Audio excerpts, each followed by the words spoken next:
Izin memberikan saran. Ya, silakan Bu Zuratul. Assalamualaikum warahmatullahi wabarakatuh. Waalaikumsalam warahmatullahi wabarakatuh. Tadi ada di dalam materi disampaikan bahwasanya PCR ini digunakan untuk mendiagnosis penyakit yang dicontohkan tadi ada flu babi gitu ya. Jadi saya menyarankan karena yang paling update itu sekarang adalah COVID-19, mungkin sudah juga di masyarakat dikenal dengan swab PCR, jadi mungkin perlu pula kita untuk mempelajari tentang swab PCR ini. Itu mungkin saran saja untuk menambahkan ke makalahnya nanti. Terima kasih. Assalamualaikum warahmatullahi wabarakatuh. Waalaikumsalam warahmatullahi wabarakatuh. Baik, terima kasih masukannya Bu Suratul. Mungkin nanti penyakitnya yang tadi flu babi bisa kita gantikan dengan penyakit yang lagi hit sekarang ya, COVID-19. Kepada rekan-rekan yang lain, kalau ada yang memberikan kritikan dan saran, dipersilahkan. Bu Mukti. Silakan Pak Raffi. Ya, terima kasih Bu Mukti. Assalamualaikum warahmatullahi wabarakatuh. Saran saya ada dua, Bu Mukti.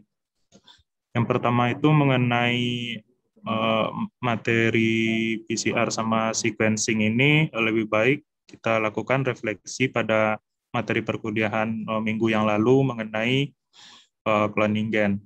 Jadi posisinya PCR sama sequencing ini di mana pada tahapan cloning gen itu. Nah, jadi mungkin bisa kelompok penyaji itu merefleksi kembali atau mengasih gambaran pada materi kuliah yang lalu dan kaitannya dengan materi hari ini. Selanjutnya yang kedua, sama seperti Bu Zuratul, bahwasanya yang paling update sekarang itu masalah COVID-19. Jadi penggunaan atau aplikasi PCR ini untuk COVID-19 itu bagaimana, karena kita sama-sama mengetahui SARS-CoV-2 ini kan virus RNA gitu. Dan kita berbicara masalah PCR ini, kita tadi berbicara DNA gitu ya. Nah, jadi bagaimana, apakah ada tahapannya terlebih dahulu untuk mengidentifikasinya dari RNA menjadi DNA nantinya itu bagaimana? Mungkin bisa kita diskusikan pada materi kali ini, masalah PCR yang berkaitan dengan COVID-19. Terima kasih, saya kembalikan pada moderator.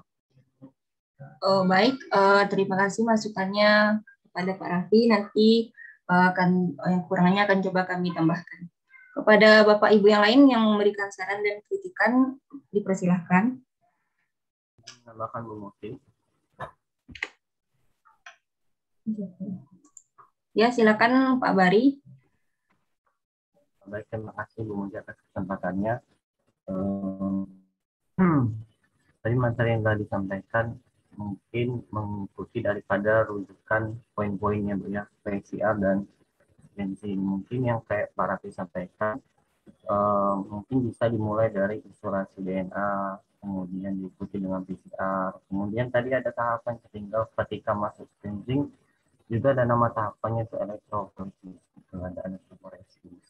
Nah, ketika nanti sudah elektroforesis baru masuk sequencing, nanti baru bisa dilakukan analisis. Mungkin itu saja dari saya, mungkin perlu ditambahkan dari isi akte sequencing itu ada perlu tahapan namanya itu di elektroforesis dulu. Mungkin saja Bu Mukti. Baik, terima kasih Pak Bari. Mungkin nanti akan coba kami tambahkan tahapan kekurangannya. Kepada Bapak Ibu yang lain, kalau masih ada yang memberikan saran dan kritikan, dipersilahkan.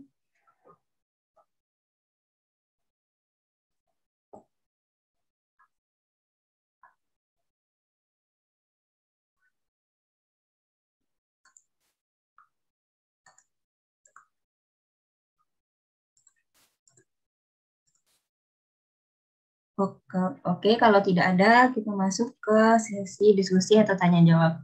Kepada rekan-rekan yang ingin bertanya, dipersilahkan. Izin bertanya, Kak Mukti. Silakan, Winda.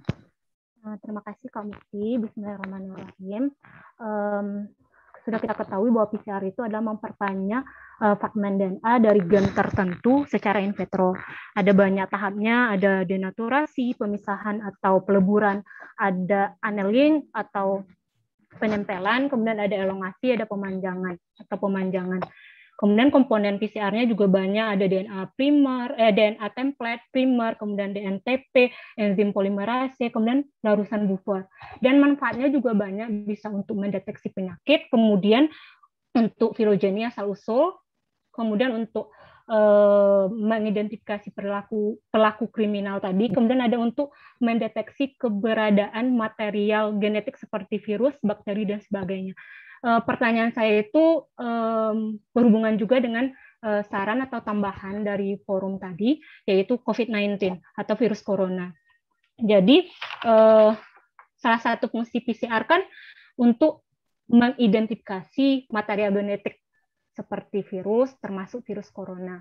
Dan untuk mendudukkan pemahaman saya, yang ingin saya tanyakan itu, apakah tahap dari denaturasi, kemudian annealing, kemudian elongasi itu pada tahap PCR virus corona, itu sama secara umum untuk tahap PCR yang secara umum, yang Kakak jelaskan pada PowerPoint. Kemudian untuk 5 komponennya yang terdiri dari DNA template, kemudian primer, DNTP, enzim polimerase, kemudian larusan buffernya, apakah ada perbedaan tertentu untuk PCR COVID-19. Kemudian saya juga tertarik dengan mesin thermocycle yang Kakak jelaskan pada PPT. Pada beberapa artikel tentang PCR untuk COVID-19 itu ada yang menyebutkan alat yang digunakan itu adalah PCR real time. Apakah PCR real time ini sebuah metode? Apakah ia juga disebut alat PCR? Begitu, untuk mendudukan konsep. Di PPT Kakak juga dijelaskan bahwa PCR konvensional itu digantikan dengan PCR real time. Ada di aplikasi PCR. Jadi PCR real time ini termasuk alat untuk PCR atau hanya mesin thermocycle saja atau bagaimana untuk mendudukan konsep? Terima kasih Kak Mukti. Kembalikan ke moderator. Baik, terima kasih Winda atas pertanyaannya. Kepada rekan-rekan yang lain yang ingin bertanya, dipersilakan. Izin bertanya, moderator.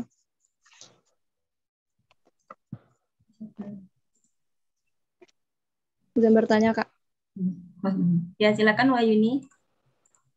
Ya, terima kasih sebelumnya. Assalamualaikum warahmatullahi wabarakatuh. Waalaikumsalam warahmatullahi wabarakatuh.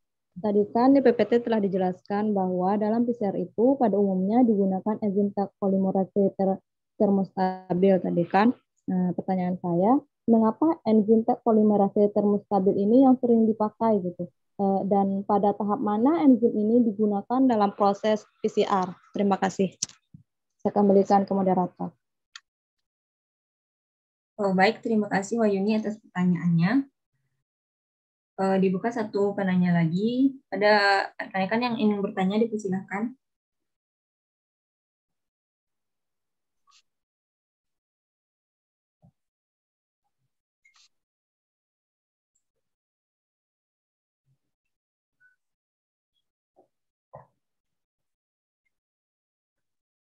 Izin Bu Mukti. Ya, silakan Pak Erik. Mungkin langsung aja Bu Mukti. Pertanyaan saya sederhana aja gitu. Bagaimana sih teknik kita untuk memilih ukuran dari DNA yang akan kita pilih untuk kita lakukan sequencing gitu? Bisa ditangkap Bu Mukti? Ya, ukuran DNA-nya ya Pak Erik ya. Ya, dan keuntungan dan kerugian untuk ukuran itu Bu Mukti. Terima kasih, saya kembalikan. Baik, terima kasih Pak Erik atas pertanyaannya.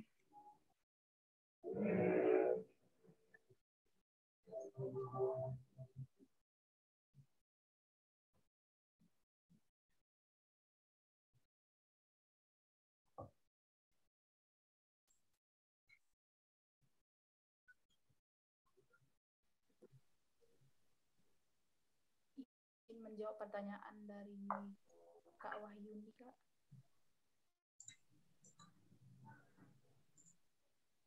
Desi ya, silakan Desi. Baiklah, terima kasih kepada Kak Muti sebagai moderator. Desi akan mencoba menjawab pertanyaan dari Wahyuni, yaitu pada PCR, pada teknik PCR ini kan. Saya tidak mendengar. Ibu tidak bisa mendengar suara Desi. Terlalu kecil. Oh ya, Bu. Maaf ya, Bu. Baiklah. Apakah sudah terdengar, Kak? Ya, Bu. Agak kecil. Baiklah. Saya akan mencoba menjawab pertanyaan dari Kak Wahyuni tadi, Saudari Wahyuni, dengan pertanyaan pada PCR atau pada teknik PCR tadi digunakan enzim polimerase pada tahap-tahap PCR. Kak Wahyuni bertanya apa fungsi dari enzim polimerase tersebut, begitu kan, Kak?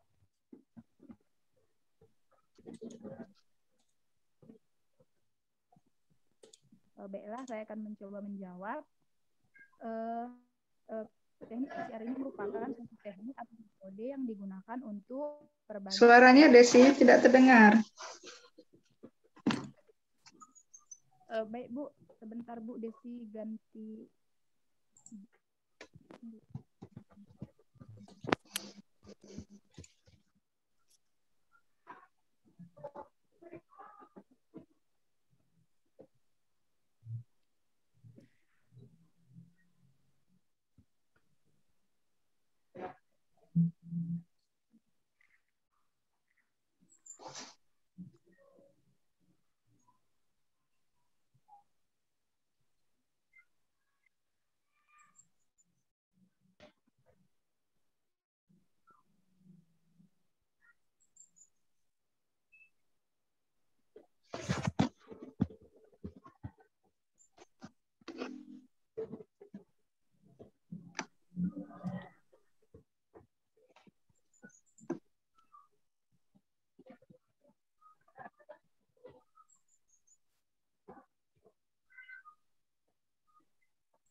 Baik, Bu, apakah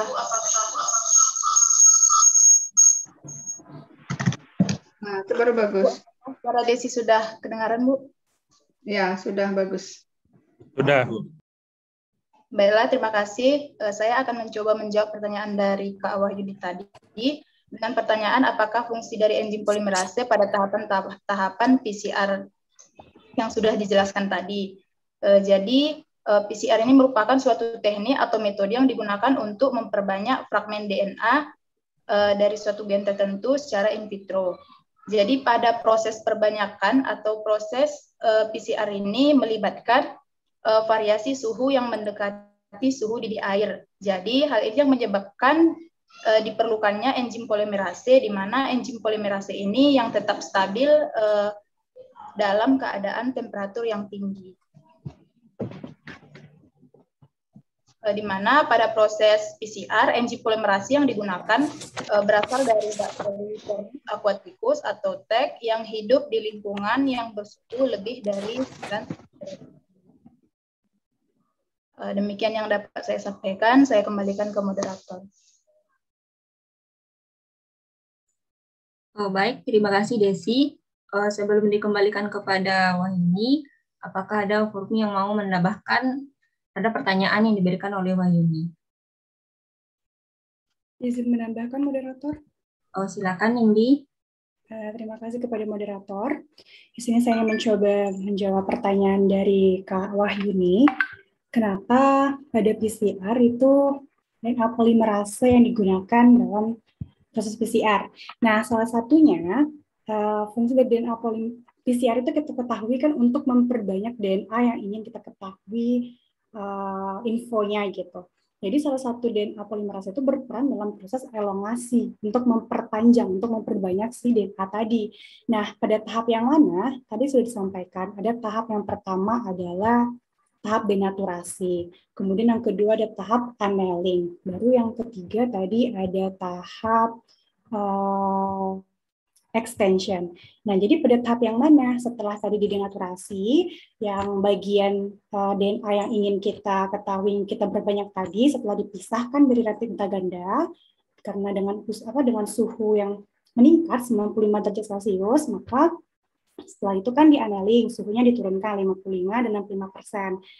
Nah, si DNA polimerase itu akan bekerja nantinya pada fase yang extension, pada suhu yang 70 derajat Celcius, yang mana si DNA polimerase tadi akan menggabungkan nukleotida yang bebas yang nantinya akan memperpanjang dari si DNA yang ingin diamplifikasi setelah sebelumnya dilekatkan dulu primer pada bagian DNA yang ingin diamplifikasi pada fase annealing.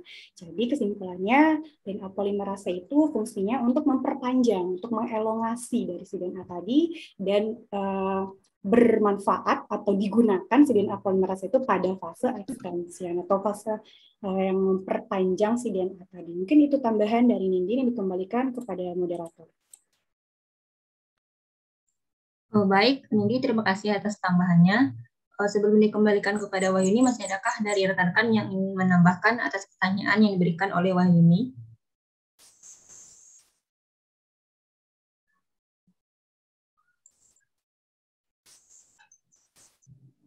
Kalau tidak ada, kita kembalikan kepada Wahyuni. Ya, terima kasih untuk jawabannya dari Kak Desi dan Kak Nindi. Saya kembalikan ke moderator. Baik, terima kasih Wahyuni.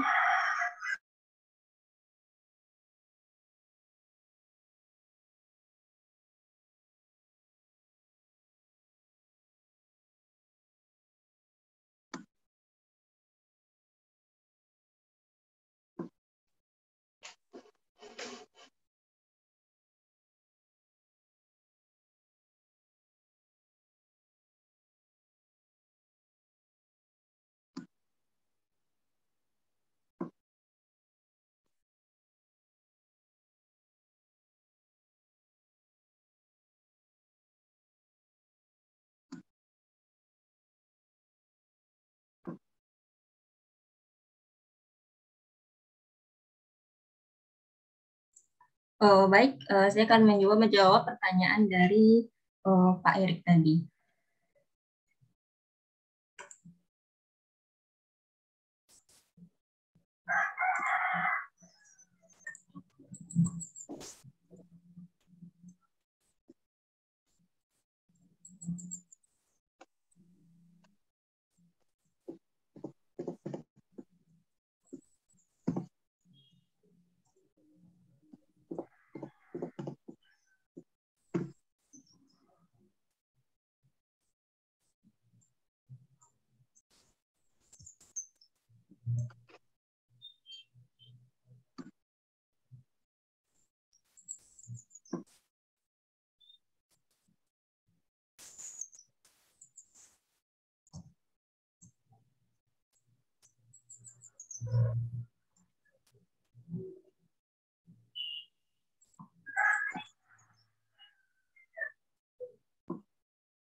Baik, saya akan mencoba menjawab pertanyaan dari Pak F tadi tentang ukuran dari DNA yang akan di sequencing. Nah, untuk ukuran pastinya di sini kami tidak menemukan. Cuman di sini sequencing itu sendiri kan artinya penentuan urutan bahasa DNA dalam segmen molekul DNA yang relatif pendek. Jadi DNA yang digunakannya itu dengan nukleotida yang pendek gitu, tidak yang panjang dengan pendek dapat kita melihat hasilnya, mengidentifikasinya.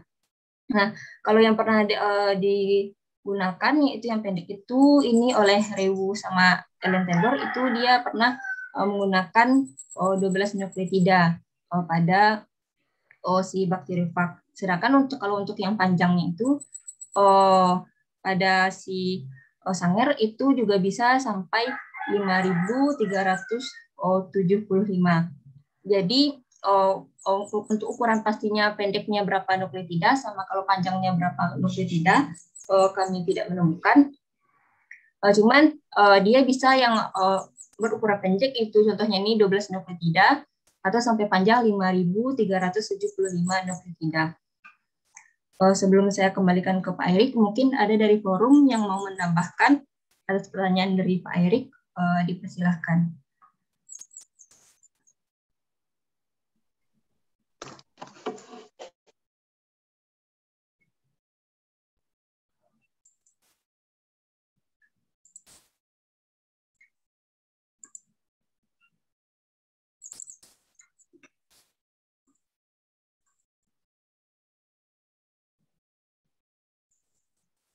Kalau tidak ada, saya kembalikan kepada Pak Erik. Ya, terima kasih kepada Bu Mukti. Berarti Bu Mukti untuk secara spesifik ukuran yang akan dipilih dari DNA yang akan kita sequencing itu gimana? Tidak apa ya? Tidak. Ya belum menemukan. Tapi bisa pendek, contohnya tadi 12 nukleotida, juga bisa sampai panjang 5.000 sekian. Oh, gitu ya Bu Mukti. Oke, terima kasih Bu Mukti. Saya kembali ya. Baik, terima kasih Pak Erik.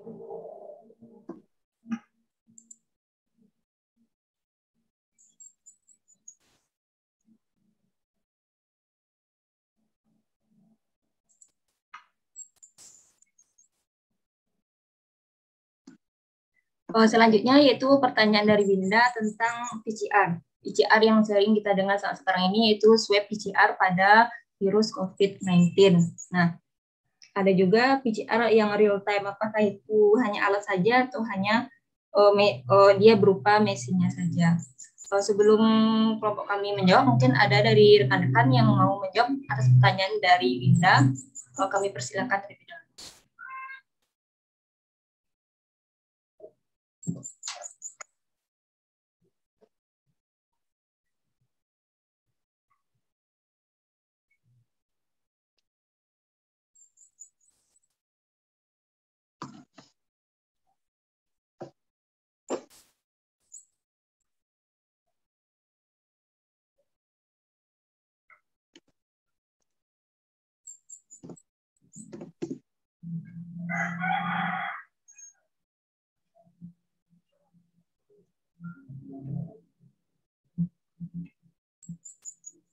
Menambahkan Bu Mukti. Ya, silakan. Menambahkan Bu Mukti. Silakan Pak Bari. Baik, terima kasih Bu Mukti. Langsung saja pertanyaan dari Bu Winda tadi. Mungkin secara umum sama untuk tahapan PCR-nya ya. Pertama mungkin ya denaturasi, annealing, kemudian ada renongasi. Nah, untuk spesifik untuk yang COVID itu mungkin lebih ke suhunya kemudian atau spesifik waktu lamanya selama denaturasi gitu kan. Yang spesifiknya itu saja yang membedakan daripada PCR dengan yang lainnya. Tapi secara umum metode tahapan daripada PCR-nya itu mungkin menurut saya sama. Itu jawaban dari saya, Bu Mukti. Baik, terima kasih Pak Bari atas jawabannya. Apakah ada dari teman-teman yang lain ada yang mau menambahkan? Izin menambahkan. Silakan, Bu Rani. Oke, terima kasih kesempatannya moderator. Sedikit menambahkan dari beberapa sumber yang saya baca juga mengenai RT-PCR, real time PCR. Dari sumber yang saya baca bahwa tidak ada yang tidak berbeda sekali antara PCR biasa dengan real time PCR. Yang ditambahkan itu mungkin pada fase nanti amplifikasinya dan pada fase elektroforesis ada penambahan sinyal fluorescens sehingga nanti lebih cepat DNA yang di PCR itu nanti mengeluarkan mengeluarkan cahaya sehingga bisa dilihat hasil PCR-nya lebih cepat seperti itu. Begitu dari sumber yang saya baca. Terima kasih.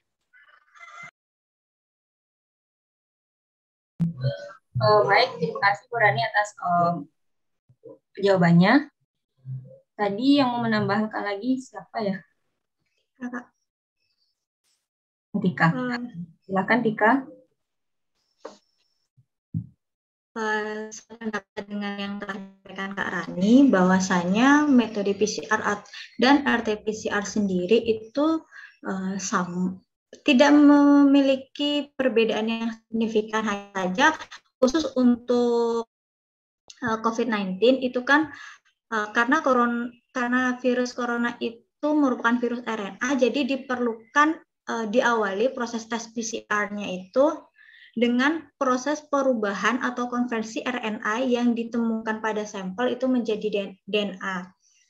Untuk proses selanjutnya itu sama saja dengan PCR yang sebelumnya telah dijelaskan, dengan proses komponennya juga sama. Sedang untuk pertanyaan yang kedua tadi dari Kak Winda mengenai real time PCR, itu berdasarkan yang Tika baca, yang membedakan itu antara PCR dan RT-PCR. Real time PCR itu sebenarnya tidak jauh berbeda, hanya saja pada prosesnya real time PCR itu pada beberapa proses pada hasilnya itu dapat membutuhkan biaya yang lebih mahal, karena pada PCR real time sendiri itu kita bertujuan untuk mendapatkan hasil DNA tesnya itu lebih cepat daripada yang PCR biasa, seperti itu aja Kak. Karena pada RT-PCR itu memiliki sensitivitas lebih tinggi, pengerjaannya juga lebih cepat. Namun kekurangannya pada real-time PCR itu, dia memerlukan thermal circle yang dilengkapi dengan kamera detektor, serta bahannya untuk penambahannya itu yang telah disebutkan Kak Rani tadi, untuk membaca sinyal fluoresensi itu lebih mahal, seperti itu aja sih Kak. Tika kembalikan kepada moderator. Baik, terima kasih Tika jawabannya. Sebelum dikembalikan ke Winda, masih adakah dari forum yang ingin menambahkan terhadap pertanyaan dari Winda? Dipersilahkan.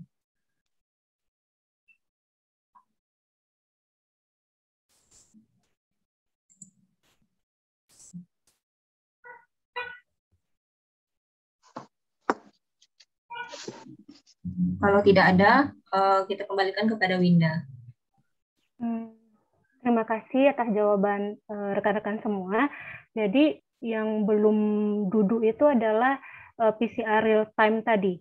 Karena di beberapa sumber Google itu ada yang mengatakan bahwa PCR real time itu alat yang seperti mesin thermocycle tadi, karena ada yang bilang biaya mesin PCR real time itu mahal gitu. Kan kalau thermocycle itu gambarnya kan yang seperti ditampilkan oleh kelompok penyaji itu kecil gitu, kalau untuk PCR real time alatnya itu tinggi. Jadi apakah PCR secara umum dengan PCR real time itu sama-sama menggunakan mesin thermocycle? Yang belum duduk di pemahaman saya itu, apakah PCR real time itu alat atau sebuah metode? Kalau iya sebuah metode, apakah sama-sama menggunakan mesin thermocycle atau tidak? Kan tadi ada dikatakan kalau real time itu ada penambahan sinyal. Jadi apakah sama-sama menggunakan mesin thermocycle jika ia sebuah metode? Kalau ia sebuah alat, apa yang membedakan dengan mesin thermocycle? Itu yang belum duduk. Kalau perbedaan tahapannya secara umum sudah duduk, untuk pemahaman PCR real time dan mesin thermocycle yang belum duduk. Terima kasih. Boleh dikatakan? Ya, silakan Tika. Sedikit berdasarkan sumber yang Tika baca, nanti jika salah Tika mohon kepada Bu Yuni untuk meluruskan. Real-time PCR sendiri adalah teknik amplifikasi atau perbanyakan DNA yang produk amplifikasinya dapat dianalisis pada setiap siklusnya menggunakan fluorogenic probe.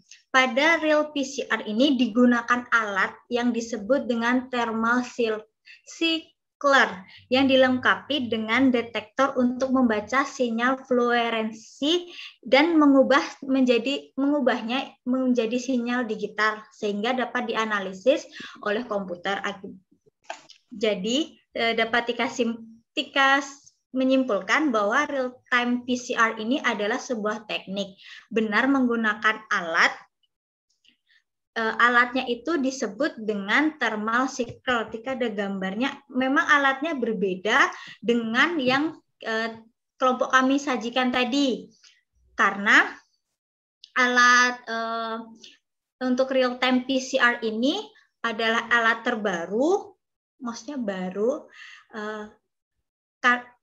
bisa disebut mungkin bahasanya lebih canggih gitu karena memiliki kelebihan, memiliki sensitivitas yang lebih tinggi dan waktu pengerjaan yang lebih cepat, di mana saat bertujuan untuk ketika coronavirus ini sedang booming sekali, itu didukung oleh alat yang dapat mendeteksi dengan cepat kayak gitu. Kekurangannya itu karena alat ini harus dilengkapi dengan beberapa komponen yang mendukung, jadi alatnya lebih mahal dibandingkan yang ditampilkan oleh kelompok 2 pada presentasi tadi. Seperti itu. Tika kembalikan kepada moderator. Baik, terima kasih Tika. Kita langsung aja kembalikan kepada Winda. Bagaimana Winda? Sudah cukup. Terima kasih atas jawaban Kak Tika dan teman-teman semua. Kembalikan ke moderator. Baik, terima kasih Winda.